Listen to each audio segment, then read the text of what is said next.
Collateral duties are a very important function for this agency.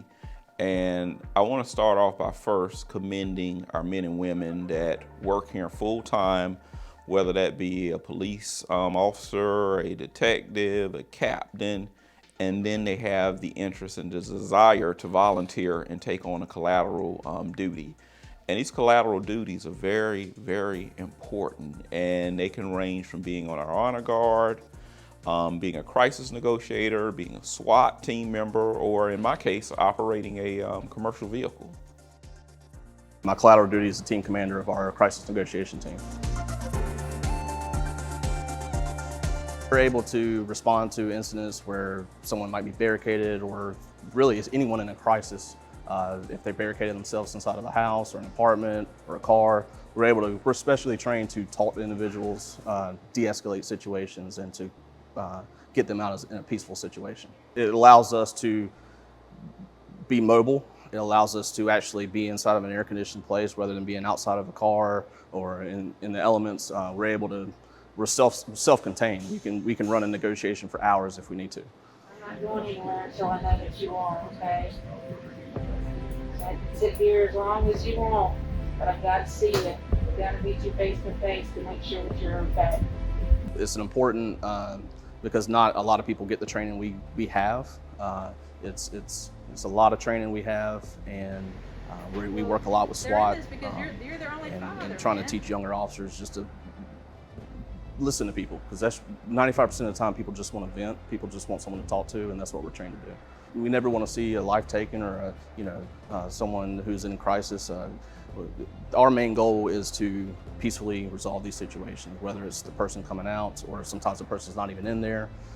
It's just very rewarding to be able to have people come out peacefully, and then not only that, but actually talking to these people after the situation's done and kind of getting a feel on why they were in crisis and what we can do better, take that stuff and move it into other training scenarios. And I'm currently the captain in the Criminal Investigations Division. So when we're playing pipes and drums, it's in addition to those other obligations we have for our normal duties. We formed the Wilmington Police Pipes and Drums. We were kind of an anomaly because the only other police pipe band really in the South was Charleston, and you had some loose bands in Florida, that were mainly imports from New York. But we were basically one of the first Southern bands. And we formed in around 2000. And the primary mission of the formation of the band was to be able to play for officer and firefighter funerals. And unfortunately, we've had to play at several firefighter and officer funerals, as well as military personnel that were killed in the line of duty in Iraq and Afghanistan in the last 20 years. If we can bring a feeling of honor to the families of those that were killed, then that's really the purpose of this band. A secondary purpose is for department ceremonial functions.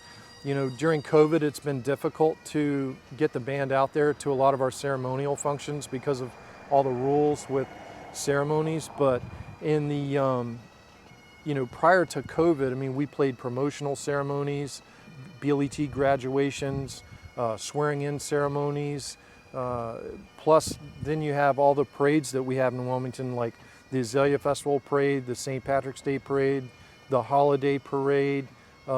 We also march in those parades, so the band stays pretty busy. We have 9/11 memorials. In fact, we also go to New York every 5 years. There are several parades that we march in. We take the city of Wilmington to New York City to help remember 9/11, and to me, that also makes the pipe bands sort of emissaries for the city of Wilmington, as we're sending our thoughts and prayers to the people of New York and Washington, D.C., and the families of the members on Flight 93 about our regrets that happened on 9/11/01.